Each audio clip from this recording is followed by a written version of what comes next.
Muy buenas tardes. Agradezco a los doctores Misael Avendaño y Andrés Pedrosa su invitación para dar esta plática en la sesión de Geometría Diferencial del Congreso Nacional de la Sociedad Matemática Mexicana. En esta plática les voy a hablar sobre una construcción geométrica de clases características que hicimos junto con el doctor Marcelo Aguilar del Instituto de Matemáticas y el doctor Martín Eduardo Frías Armenta de la Universidad de Sonora. Entonces, como motivación, comienzo con el teorema de Poincare-Hopf, que es un teorema famoso en topología diferencial. Entonces, si tomamos una variedad diferenciable compacta y un campo vectorial sobre dicha variedad con un número finito de ceros, el número de esos ceros contados con una cierta multiplicidad adecuada depende solamente de la variedad, no del campo vectorial que tomemos, y es igual a la característica de Euler-Poincare de la variedad. Entonces, por ejemplo, en el toro tenemos estos dos campos vectoriales, el longitudinal y el meridional. Podemos ver que ninguno de los dos tiene ceros, ¿no? Entonces, el número total de ceros de los campos vectoriales es 0, y eso corresponde a que el toro tiene característica de Euler-Poincare 0, confirmando el teorema de Poincare-Hopf. Sin embargo, en la esfera, en este ejemplo, tenemos un campo vectorial que tiene dos ceros, uno en cada polo. Estos ceros tienen multiplicidad 1, entonces el número total de ceros es 2 y corresponde a la característica de Euler-Poincare de la esfera de dimensión 2. Y como corolario tenemos que la esfera no admite ningún campo vectorial que no tenga ceros, porque si lo tuviera, la suma total de ceros sería 0 y no corresponde a la característica de Euler-Poincare de la esfera. Y esto se generaliza para cualquier esfera de dimensión par. En conclusión, la característica de Euler-Poincare es la obstrucción para construir un campo vectorial no nulo. Es decir, si la característica de Euler-Poincare es diferente de 0, entonces la variedad no admite un campo vectorial no nulo.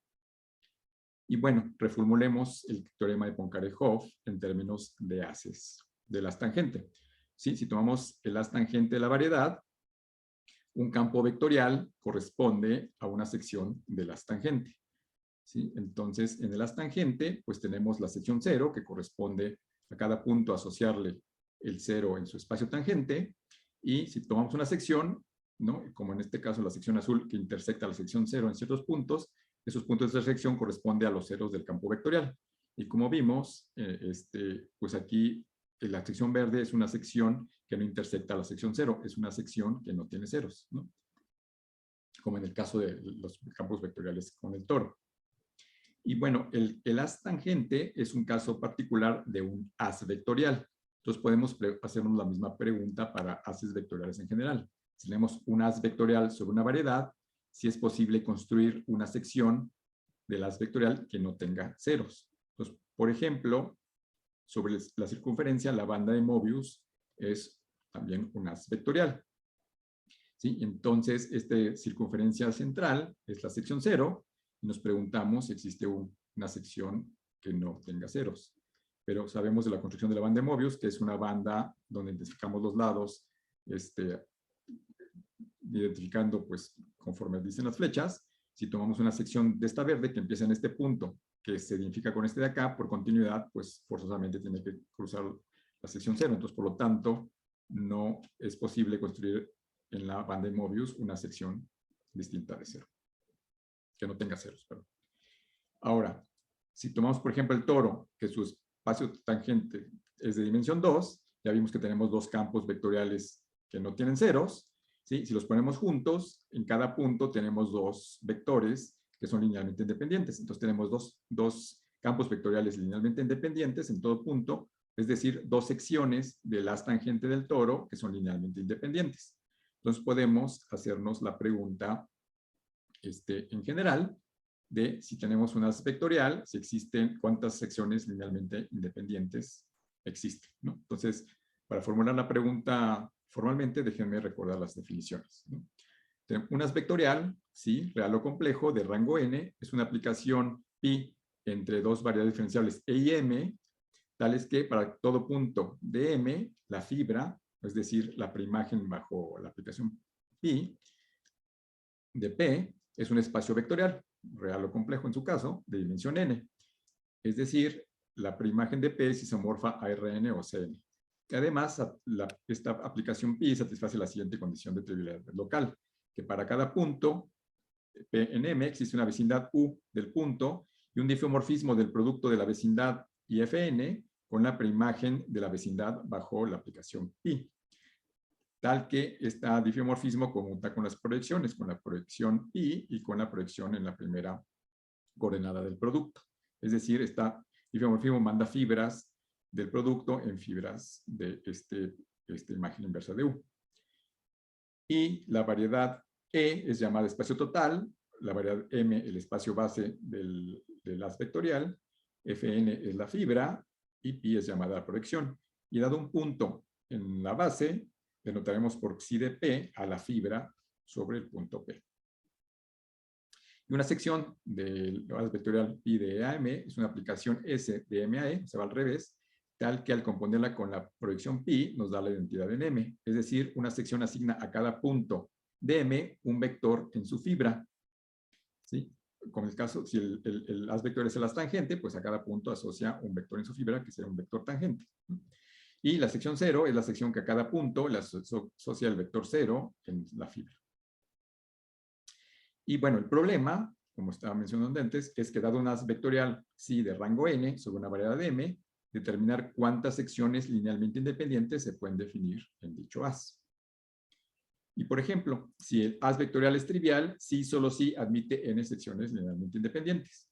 ¿Qué quiere decir que el haz sea trivial? Pues que el espacio total del haz sea difeomorfo al producto de la variedad m cruz con fn, ¿sí? Que sea un producto. Y bueno, entonces existen básicamente las más estudiadas dos tipos de clases características. La iésima clase de Stiefel-Whitney, denotada W y de Xi, de un haz vectorial real de rango n, es definido como la obstrucción primaria para la existencia de n menos i más 1 secciones linealmente independientes. Entonces esto funciona un poco como la característica de Euler-Poincaré en el teorema de Poincaré-Hopf. Si el haz tiene n menos i más 1 secciones linealmente independientes, entonces la iésima clase de Stiefel-Whitney de 0. O en otras palabras, si esta clase de Stiefel-Whitney es distinta de 0, entonces no pueden existir n menos i más 1 secciones linealmente independientes. Y para haces complejos, pues la iésima clase de Chern, denotada Ci de Xi, de un haz vectorial complejo, es la obstrucción a la existencia de n menos i más 1 marcos complejos en sí. Y pues funciona de la misma manera. Si tiene n menos i más 1 secciones linealmente independientes, entonces la iésima clase de Chern es 0. Entonces, lo que voy a hacer ahora es dar los axiomas que definen estas clases características. Entonces, voy a tratar a los haces reales y complejos simultáneamente, es decir, a las clases de Stiefel-Whitney y de Chern al mismo tiempo, y para ello tengo que dar ciertas convenciones de notación. Para un haz vectorial real, vamos a definir B igual a 1, K1 igual a Z2 y F igual a R. Para un haz vectorial complejo, definimos B igual a 2, K2 igual a los enteros y F igual a los complejos. Y voy a denotar como gamma n1 el haz de líneas canónico sobre el espacio proyectivo de dimensión n, ya sea real o complejo, dependiendo de lo que sea f. Y bueno, Hirzebruch dio un conjunto de axiomas para clases características, ¿no? En general para haces vectoriales sobre espacios topológicos. Entonces, las clases características son clases de cohomología en el anillo de cohomología de B, ¿no? Asociadas a cualquier F haz vectorial sí sobre un espacio base B que satisfaga los siguientes axiomas. El primero es que para cada haz vectorial sí de rango n corresponde una asociación de clases de cohomología, CLI, ¿no? Donde la iésima clase está en el grupo BI de cohomología de la base B con coeficientes en KB. Y tal es que la clase 0 es 1 siempre y la iésima clase es 0 si I es mayor que n, el rango del haz. Segundo axioma es que si tenemos una aplicación continua entre dos variedades, ¿no? Entonces, la iésima clase característica del haz pullback de Xi bajo esta aplicación F es la imagen de la clase característica de Xi bajo el homomorfismo en cohomología inducido por la aplicación continua F. Y el tercer axioma es que si tengo dos haces vectoriales sobre la base B, la iésima clase característica de la suma es esta suma de productos en cohomología de estas clases características de estos índices J y menos J. Y el cuarto axioma es que para el haz de líneas canónico gamma 1, 1 sobre el espacio proyectivo de dimensión 1, la primera clase característica de este haz es menos el generador del bésimo grupo de homología del espacio proyectivo de dimensión 1. Y bueno, a la suma de todas las clases características, ¿no?, que es un elemento del anillo de homología, se llama la clase característica total. Y nota que para los haces vectoriales reales, esta clase CLI que definí, que cumple estos axiomas, es la yésima clase de Stiefel-Whitney, y para estos complejos es la yésima clase de Chern. Entonces el objetivo, ¿no?, es dar una construcción geométrica de estas clases características usando esencialmente el concepto de transversalidad y siguiendo la idea de original de la definición, ¿no?, de construcción de secciones linealmente independientes. Entonces, pues, continúo recordando que es la transversalidad, ¿no? Si tengo dos variedades diferenciables y M y N, y L es una subvariedad de N de dimensión K, diremos que una función diferenciable de M a N es transversal a la subvariedad L si la siguiente condición de transversalidad se cumple para todo punto de P en M que está en la preimagen de L. Y la condición es que la imagen bajo la diferencial de F más el tangente a L en el punto F de P me dé todo el espacio tangente en F de P a la variedad N. Entonces, para visualizar la definición, en el caso de que M también sea una subvariedad de N y la aplicación F es la inclusión, pues lo que vamos a tener son dos subvariedades de N, en este caso M es R2 y M y L son estas curvas, y bueno, aquí tenemos que de esta primera curva el espacio tangente es el eje X, de esta otra curva es el eje Y, y la suma de esos dos subespacios pues nos da todo el espacio R2. En otros casos, como las curvas son tangentes, ambos tienen como el eje X como espacio tangente y la suma de los dos nos sigue dando el espacio, el eje X, y no nos da la suma todo el espacio R2, ¿no? Entonces no son transversales. Y bueno, la propiedad de transversalidad es importante por el siguiente teorema, conocido como teorema de transversalidad, y es que si tenemos una aplicación entre dos variedades que sea transversal a una subvariedad L del contradominio, ¿no?, de codimensión K, y si la preimagen de L es no vacía, entonces esta preimagen es también una subvariedad de M de la misma codimensión. Es decir, si tenemos aplicación transversal, la preimagen de subvariedad es subvariedad. Y bueno, ahora recordemos que es un morfismo de haces vectoriales, y tenemos dos haces vectoriales, ¿sí? Z y Xi, un morfismo de haces vectoriales, que vamos a entrar como H entre Z y Xi, consiste en aplicaciones diferenciables F tilde entre los espacios totales y F entre los espacios base, que hacen conmutar el siguiente diagrama. Es decir, que va a mandar fibras DM en fibras de Xi, de Z, perdón, sobre fibras del Xi. Y además la restricción de F tilde a las fibras pues nos va a dar unas transformaciones lineales, porque recordemos que en unas vectoriales las fibras son espacios vectoriales. Entonces, si tenemos dos F-haces vectoriales suaves sobre una variedad diferenciable M, y ahora consideramos el haz de morfismos, ¿no?, que las fibras de este haz de morfismos son las transformaciones lineales de las fibras correspondientes de Z y Xi, ¿no?, que sabemos que las transformaciones lineales entre los espacios vectoriales también son espacios vectoriales.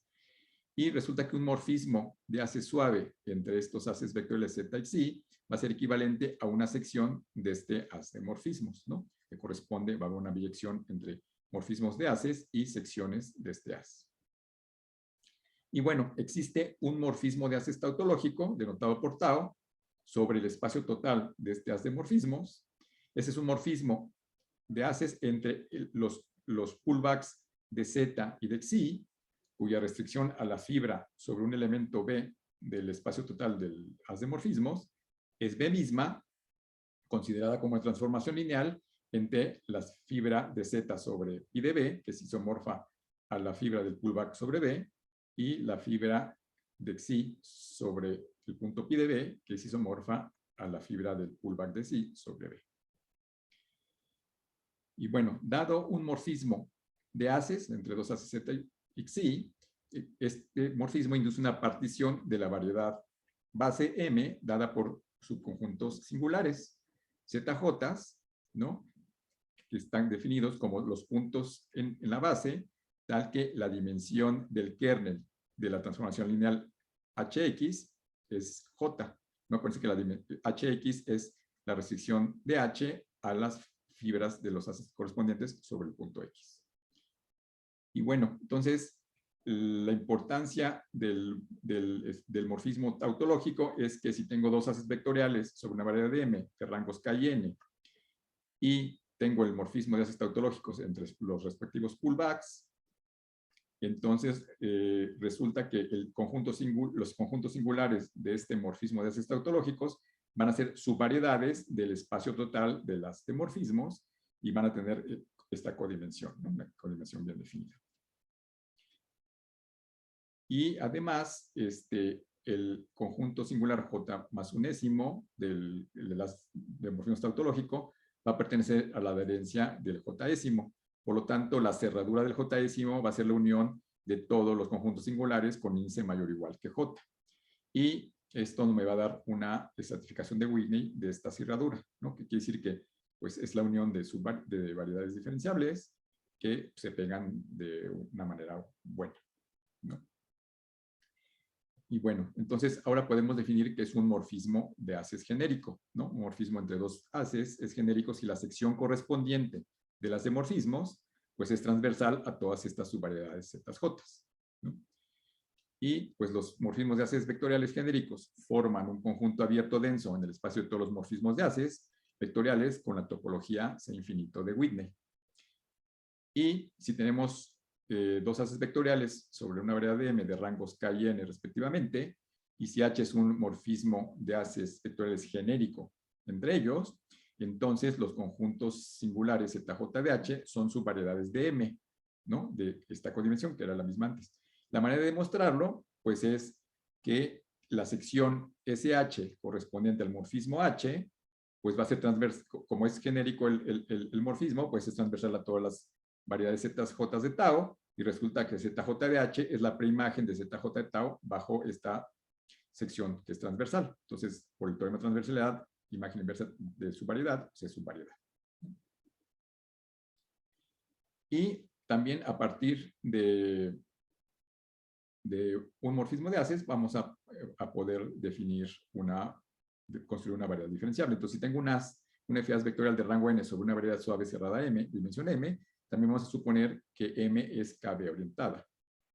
Y dado un morfismo de haces entre el haz producto de rango K axi, definimos el conjunto Z tilde H como todos los puntos en M y las líneas en el proyectivo de dimensión K-1, tales que la línea está contenida en el kernel de la transformación H sub X, ¿no? Que es la restricción de H a las fibras de X. Y si tau es el morfismo de haces tautológicos sobre el espacio total de las de morfismos, pues tenemos que el Z tilde de tau, ¿no? Que es, bueno, nada más es seguir la definición, pues tenemos la siguiente proposición, que si tomamos la proyección sobre el primer factor, entonces la imagen de esta proyección de la Z tilde de tau nos da la cerradura del Z1 de tau, ¿no? Que son todos los puntos donde el morfismo tau no es inyectivo. Y Z tilde de tau va a ser una subvariedad del producto del espacio total de las de morfismos y el espacio proyectivo de dimensión K-1 y va a ser de codimensión real Bn. Entonces, esta Z tilde de tau es una subvariedad. Y entonces, si tenemos un morfismo de haces genérico, entonces también el Z tilde de H también va a ser una subvariedad compacta, ahora de M cruz el proyectivo, y va a tener esta dimensión. Y la prueba es lo mismo. El Z tilde de H va a ser la preimagen del Z tilde de tau bajo la sección correspondiente al morfismo de haces, ¿no? Teorema de transversalidad. Y además tenemos que esta variedad Z tilde de H va a ser KB orientada y por lo tanto va a tener una clase fundamental, ¿no? En su grupo de homología superior, ¿no? Con coeficientes en KB. Y además la proyección, ¿no? Que va a mandar Z tilde de H en M va a ser una aplicación propia. Y entonces, pues el teorema principal es que si tengo psi un FA vectorial de rango n sobre una variedad suave, cerrada, cabe orientada M de dimensión M, y me tomo un morfismo de haces del haz producto de rango n menos i más 1 a nuestro haz psi, y este morfismo es genérico, entonces si yo defino la iésima clase de xi como la imagen de la clase fundamental de la variedad z tilde de h bajo esta aplicación phi admiración, que me va a dar un elemento en cohomología en el grupo, en el biésimo grupo de cohomología de M con coeficientes en KB. ¿Cómo se define este homomorfismo phi admiración? Pues es tomar el homomorfismo inducido en homología por la proyección phi, ¿no? Entonces va a mandar la clase fundamental de la clase de la variedad z tilde h a una clase de homología en M, ¿no? De la misma dimensión, y luego tomamos el isomorfismo de dualidad de Poincaré, que va a mandar el M menos BI grupo de homología de M al biésimo grupo de cohomología de M, y resulta que las clases definidas de esta manera van a satisfacer los axiomas A1, A2, A3 y A4, ¿no? De las clases características, y por lo tanto, pues, son las clases características, ¿no? De Stiefel-Whitney si es el haz es real, y de Chern si son haces complejos. Ahora, nótese que esta construcción necesitó que mi haz fuera un haz vectorial suave sobre una variedad diferenciable, y en general las clases características están definidas para haces vectoriales topológicos sobre espacios topológicos. Entonces, esta construcción que vimos también se puede extender a haces vectoriales topológicos sobre espacios topológicos, usando que todo haz vectorial, bueno, sobre una base, espacio base topológico, bueno, que tenga buenas propiedades, siempre va a tener lo que se llama una aplicación clasificante a un espacio clasificante y un haz universal. Pero bueno, esa es una construcción que, bueno, no voy a comentar ahora, pero nada más quiero indicar que se puede extender esta construcción también a haces vectoriales topológicos. Y, bueno, entonces, esta es la referencia del artículo en donde publicamos esta construcción de clases características, que pues es bastante elemental porque solo requiere el concepto de transversalidad y el teorema de transversalidad, y los métodos tradicionales para construir las clases características pues involucran operaciones en cohomología o calcular el anillo de cohomología del espacio clasificante o del haz proyectivo asociado al haz, ¿no? Y técnicas un poco más avanzadas de topología algebraica. Y bueno, entonces esta construcción es bastante elemental, ¿no? Desde nuestro punto de vista. Y bueno, agradezco nuevamente la invitación a dar esta plática y les agradezco mucho su atención.